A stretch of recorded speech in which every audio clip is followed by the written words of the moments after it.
बीते 31 जनवरी को जय जवान मुहिम की शुरुआत की।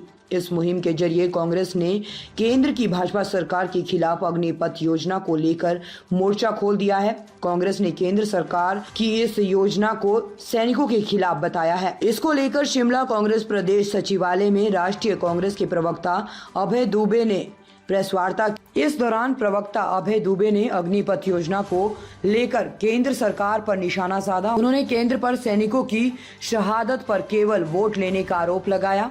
राष्ट्रीय कांग्रेस के प्रवक्ता अभय दुबे ने कहा कि सैनिकों की शहादत पर वोट मांगने वाले पीएम और केंद्र सरकार सैनिकों के हितों की रक्षा करने और सरकार का संरक्षण नहीं देते।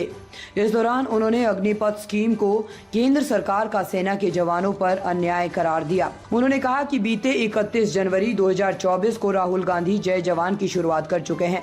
उन्होंने कहा कि इस मुहिम के जरिए सेना में भर्ती की पुरानी प्रक्रिया को बहाल किया जाए।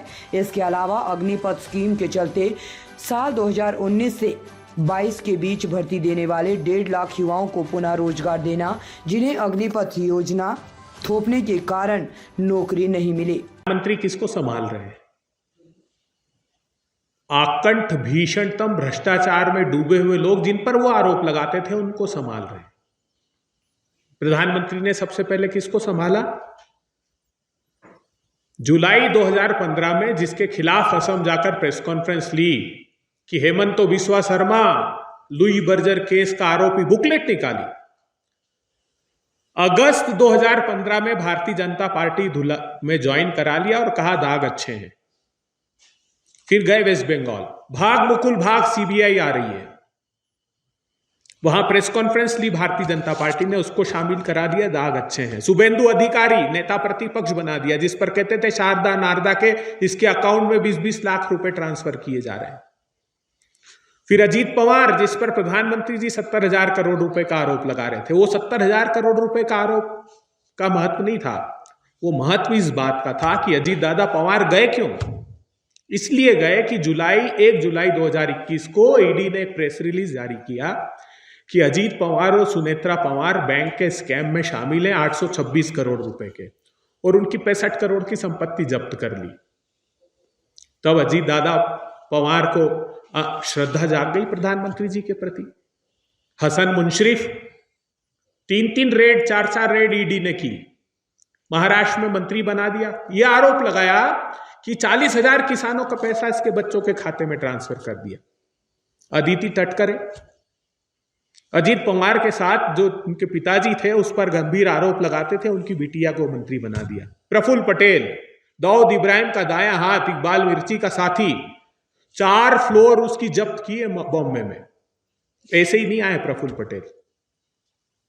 भावना गवली, 5 ईडी के नोटिस। उसने कहा कि मैं ईडी के पास नहीं जाऊंगी, भाजपा में शामिल हो जाऊंगी। भाजपा चली गई, ईडी के नोटिस बंद हो गए। प्रताप सरनाईक, ईडी का ट्वीट देखिएगा कि कितनी संपत्ति उसकी जब्त की।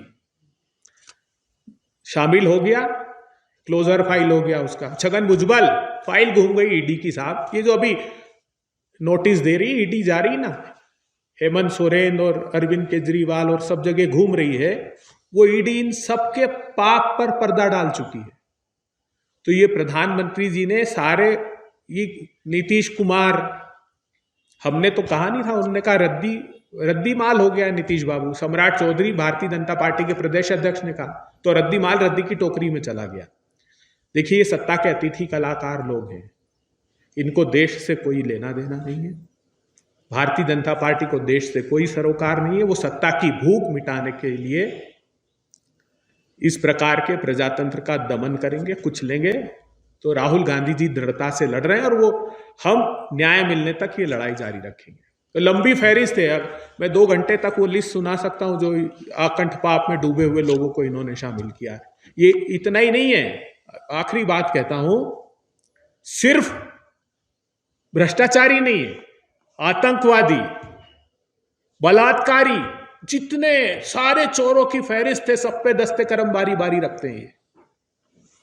आप देखिए, तालिब हुसैन, दुर्दांत आतंकवादी, वो अमित शाह साहब के मंच साझा करता है, उसके बाद गांव वालों ने पकड़ा उसको। तारिक अहमद मीर, पाकिस्तान का हथियार सप्लायर घोषित, उसको बीजेपी ने विधानसभा का टिकट दिया। सैफुल्ला फारूक को 1 साल पाकिस्तान में ट्रेनिंग ली, अजहर मसूद का शिष्य था, पंडितों की हत्या में 10 साल तक जेल में था, जेल से निकला, उसको टिकट दे दिया लोकल बॉडी का, और यहां मुखौटा लगाते हैं। राजस्थान का जो रियाज अटारी था, कन्हैया लाल जी का हत्या करने वाला, वो भी भारतीय जनता पार्टी का कार्यकर्ता था। तो इनको परहेज नहीं है, चाहे वो बेटियों के खिलाफ हाथरस से लेकर उन्नाव तक अपनी सत्ता की सरपरस्ती बलात्कारियों पर रखे, आतंकवादियों पर रखे, भ्रष्टाचारियों पर रखे। सब इनको लगता है इनके सौ खून माफ है, मगर जनता देख रही है। मां भारती के वीर सपूत जो भारत मां की अस्मिता, उसकी भूभागी अखंडता को सुरक्षित करने के लिए अपने सर्वस्व निछावर कर देते हैं, उन सैनिकों के लिए मैं कहना चाहता हूं, तुम सैनिक हो, काल को भी काल से दिखते रहे हो, देश का सौभाग्य अपने खून से लिखते रहे हो। दाव पर गौरव लगे तो शीश दे देते विहंस कर, देश के सम्मान पर काली घटा छाने न देते।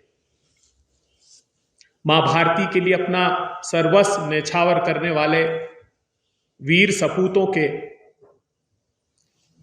आज ये परिस्थितियां हैं कि वो भारतीय जनता पार्टी की सरकार, वो प्रधानमंत्री जो शर्मनाक तरीके से सैनिकों की शहादत के लिए वोट मांगते हैं, वो सैनिकों के हितों को संरक्षित करने में, उनके हित पर सत्ता का आश्रय देने में ये सरकार बड़ी बेशर्मी से पीछे हट जाती है। आप याद कीजिए, जब अग्निपथ योजना भारतीय जनता पार्टी की केंद्र की सरकार लाई थी, तो उन्होंने ये कहा था कि एक लंबे समय से भारत की सरकार इस योजना के बारे में विचार कर रही थी और इसको हमने आज लागू किया है। उन्होंने 2-3 दशकों का हवाला दिया था, जबकि ये सरासर झूठ परोसा गया। इस देश के सैनिकों के साथ अन्याय की कहानी एक झूठ की पृष्ठभूमि के साथ लिखी गई। आप याद कीजिए, आजाद भारत के पहले सीडीएस बिपिन रावत जी का एक इंटरव्यू जो उन्होंने आप ही पत्रकार साथियों को दिया था, उसमें उन्होंने इस बात का उल्लेख किया था कि वे चाहते हैं कि सैनिक और सेना के अधिकारी अपनी पूरी सेवा प्रदान करें। खासकर वो सैनिकों के लिए चिंतित थे। वो तो यह तक उन्होंने कहा था अपने इंटरव्यू में कि 15-17 साल की सेवा के बाद उन्हें रिटायर होना पड़ता है और फिर से वो कहीं अपनी नौकरी की तलाश करते हैं, अपने परिवार का भरण पोषण करने में सक्षम नहीं हो पाते। तो वो चाहते थे कि उन सैनिकों को और सेना के अधिकारियों को, बाकायदा एक नोट भी सर्कुलेट किया था जो सोशल मीडिया पर काफ़ी उस समय वायरल हुआ था, जिसमें उन्होंने डिफेंस के ऑफिसर्स और सैनिकों की किस प्रकार आयु में उनकी रिटायरमेंट की एज को बढ़ाया जाए, इस पर प्रकाश डाला था। फिर आइए, हमारे पूर्व थल सेना अध्यक्ष नरवणे साहब ने अपनी पुस्तक में लिखा कि समूची सेना इस बात से चौंक गई थी जिस प्रकार भारतीय जनता पार्टी की सरकार, दंभी और अहंकारी सरकार ने अग्निपथ योजना लेकर आई। ताज़ा खबरों से जुड़े रहने के लिए हमारे चैनल को सब्सक्राइब करें और बेल आइकन को दबाना ना भूलें ताकि हर खबर की नोटिफिकेशन आपको मिलती रहे।